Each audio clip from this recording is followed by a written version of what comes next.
नमस्कार दोस्तों, मेरा नाम है हर्षित मिश्रा और आप देख रहे हैं न्यूज़ क्रिक। महाकुंभ में जो दुखद घटना हुई उसके लिए हम सबको, जिन लोगों की भी जान गई, उनको हम भावपूर्ण श्रद्धांजलि देते हैं और भगवान से ये प्रार्थना करते हैं कि उनको अपने श्री चरणों में स्थान दें। लेकिन अब जानने और समझने वाली बात यह है कि जो कुछ महत्वपूर्ण स्नान बचे हैं, अगर वहाँ पे जाते हैं तो उनको किन बातों का ध्यान रखना है और उनको क्या सावधानियाँ बरतनी है कि जिससे फिर से इस प्रकार की दिल दहलाने वाली घटना या दिल को झकझोर कर रख देने वाली घटना दोबारा ना हो। जिस प्रकार से महाकुंभ में भगदड़ की घटना सामने आई है वो काफ़ी दुखद है। लेकिन अब ऐसा तो है नहीं कि अगर वहाँ पर इतनी बड़ी घटना हुई है, दिल झकझोरने वाली घटना हुई है, तो वहाँ पर श्रद्धालु जाएंगे नहीं।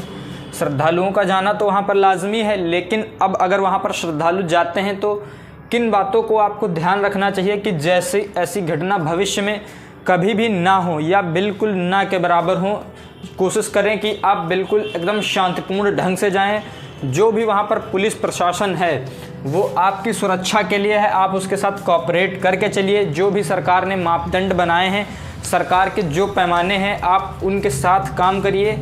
आप उनके साथ कोऑर्डिनेट करके जाएंगे तो आपकी भी सुरक्षा रहेगी और आपके साथ जितने भी लोग रहेंगे वो भी सुरक्षित रहेंगे। तो सबसे पहला कदम ये होना चाहिए आपका कि आप जब भी महत्वपूर्ण स्नान के लिए जा रहे हैं तो आप जिस भी मार्ग से जा रहे हैं, जो सबसे निकटतम संगम हो, जहाँ जो सबसे निकटतम घाट हो, आप वहाँ पर स्नान करें और स्नान करके वहाँ से तुरंत अपना वापस आ जाएं। तो सबसे पहला काम ये होना चाहिए कि सबसे जो आपका नज़दीकी घाट है वहाँ पर स्नान करें और वापस आ जाएं। दूसरा आपका जो महत्वपूर्ण पॉइंट है वो ये होना चाहिए कि जो वहाँ पर पुलिसकर्मी हैं वो आपकी सुरक्षा के लिए हैं और वो आपसे किसी भी प्रकार का अनर्गल व्यवहार नहीं करेंगे अगर आप उनके साथ कोऑर्डिनेट कर चलेंगे, क्योंकि वो भी कहीं ना कहीं उसी पीड़ा से गुजर रहे हैं जिस पीड़ा से आप गुजर रहे हैं।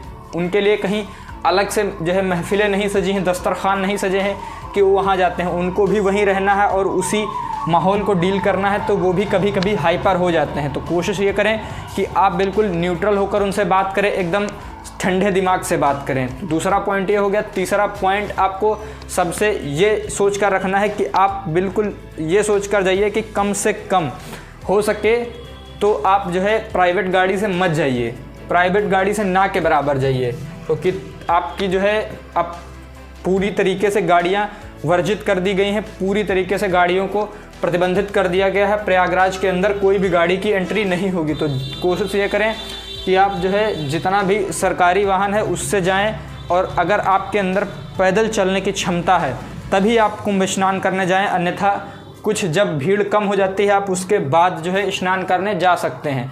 तीसरा आपको महत्वपूर्ण पॉइंट ये याद रखना है। चौथा महत्वपूर्ण पॉइंट जो आपको याद रखना है वो ये याद रखना है कि अपने साथ बच्चों या बुज़ुर्गों को कम से कम ले जाएं। अगर आप जा रहे हैं तो आप अपने साथ बच्चों या बुज़ुर्गों को कम से कम कोशिश करें ले जाने की। अगर आप ले भी जाते हैं तो आप उनको अपने साथ रखिए। खासकर बच्चों और बुज़ुर्गों का ध्यान देना अति आवश्यक है।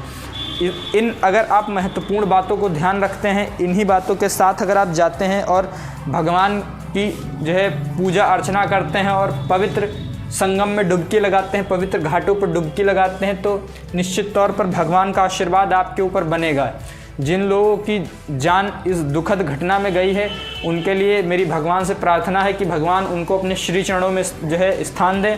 बाकी आप लोगों का इस पर क्या टेक है, अपनी राय कमेंट बॉक्स में बताइएगा। लेकिन अगर आप जा रहे हैं महाकुंभ में स्नान करने के लिए तो इन 4 बातों का, महत्वपूर्ण बातों का ध्यान अवश्य रखें। मिलते हैं आपको किसी नेक्स्ट वीडियो में किसी नेक्स्ट टॉपिक के साथ। ऐसी ही इन्फॉर्मेटिव वीडियोज़ के लिए हमारे चैनल को सब्सक्राइब करिए।